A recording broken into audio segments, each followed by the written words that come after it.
Hello guys, welcome back to my channel. It's me Krishna. അപ്പോൾ ഇന്ന് നമുക്കൊരു ഡ്രാഗൺ ചിക്കൻ റെസിപ്പി ഉണ്ടല്ലോ. വളരെ പെട്ടെന്ന് നല്ല ഈസി ആയിട്ട് ഉണ്ടാക്കാൻ പറ്റണ നല്ല ടേസ്റ്റി ആയിട്ടുള്ള ഒരു ചിക്കൻ റെസിപ്പിയാണ് ഗൈസ്. അപ്പോൾ എങ്ങനെയാണെന്ന് കണ്ടാലോ. അതിനുവേണ്ടി നമ്മൾ ചിക്കൻ എടുത്തിട്ടുണ്ട്. അപ്പോൾ ചിക്കൻ നമ്മൾ എല്ലില്ലാത്ത പീസ് ഒന്ന് നീളത്തിൽ അരിഞ്ഞെടുത്താണ് കേട്ടോ. നെക്സ്റ്റ് ക്യാപ്സിക്കം എടുത്തിട്ടുണ്ട്, അതുപോലെ തന്നെ കുറച്ച് കാഷ്നട്ടും അതുപോലെ തന്നെ സ്പ്രിംഗ് ഓണിയനും എടുത്തിട്ടുണ്ട് കേട്ടോ.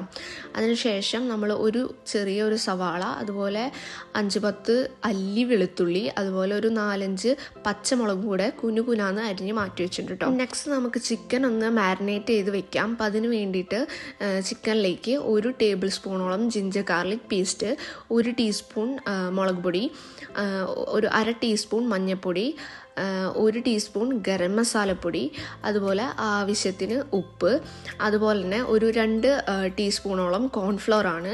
അതുപോലെ ഒരു മുട്ട നമ്മൾ ചുമ്മാ ബീറ്റ് ചെയ്ത് വെച്ചാണ് കേട്ടോ, അതും കൂടെ ചേർത്ത് കൊടുക്കേണ്ടത്. അതിനുശേഷം 1 ടേബിൾ സ്പൂണോളം സോയാ സോസ് ആണ് ചേർത്ത് കൊടുക്കുന്നത്. ഇനി നമുക്കിതൊന്ന് നന്നായിട്ടൊന്ന് മാരിനേറ്റ് ചെയ്തിട്ട് ജസ്റ്റ് ഒരു 30 മിനിറ്റോളം നമുക്കൊന്ന് റെസ്റ്റ് ചെയ്യാൻ വേണ്ടി മാറ്റി വയ്ക്കാം കേട്ടോ. അതിനുശേഷം നമുക്ക് ഒരു പാനിലേക്ക് ആവശ്യത്തിന് ഓയിൽ ചേർത്തിട്ട് നമുക്കത് ചിക്കൻ ഒന്ന് പൊരിച്ച് എടുക്കാം കേട്ടോ.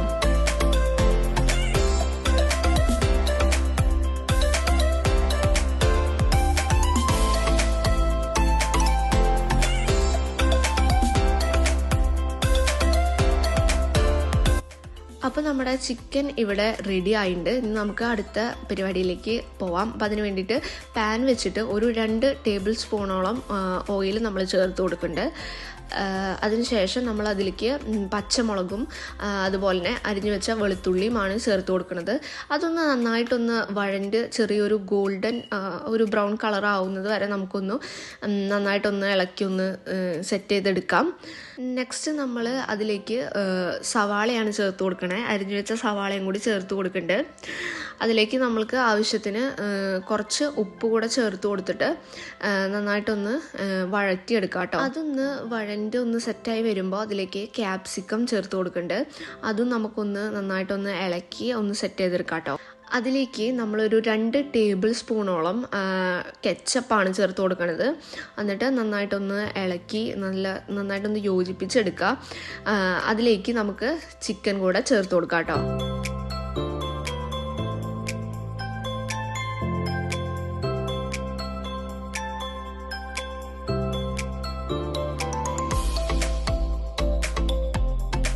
അവസാനമായി നമ്മൾ അതിലേക്ക് സ്പ്രിംഗ് ഓണിയനും അതുപോലെ കാഷ്നട്ടും കൂടെ ചേർത്ത് കൊടുത്തിട്ട് നന്നായിട്ടൊന്ന് ഇളക്കി യോജിപ്പിച്ചെടുക്കുന്നുണ്ട് കേട്ടോ. അപ്പോൾ നമ്മളുടെ ഡ്രാഗൺ ചിക്കൻ ഇവിടെ റെഡി ആയിട്ടുണ്ട്. അപ്പോൾ വളരെ ഈസി ആയിട്ട് എന്താ പറയുക, ഭയങ്കര സിമ്പിളായിട്ട് ഉണ്ടാക്കാൻ പറ്റണ ഒരു നല്ല ടേസ്റ്റി ആയിട്ടുള്ള ഒരു റെസിപ്പിയാണ് കേട്ടോ. അപ്പോൾ ഇഷ്ടപ്പെട്ട എല്ലാവരും ട്രൈ ചെയ്ത് നോക്കുക. അപ്പോൾ എൻ്റെ വീഡിയോ ആദ്യമായിട്ട് കാണുന്നവരാണെങ്കിൽ സബ്സ്ക്രൈബ് ചെയ്ത് സപ്പോർട്ട് ചെയ്യുക. അപ്പോൾ ഇതുപോലുള്ള കുഞ്ഞു വീഡിയോ ഒക്കെ ആയിട്ട് ഞാൻ വീണ്ടും വരുന്നതായിരിക്കും. അപ്പോൾ thank you so much for watching. By.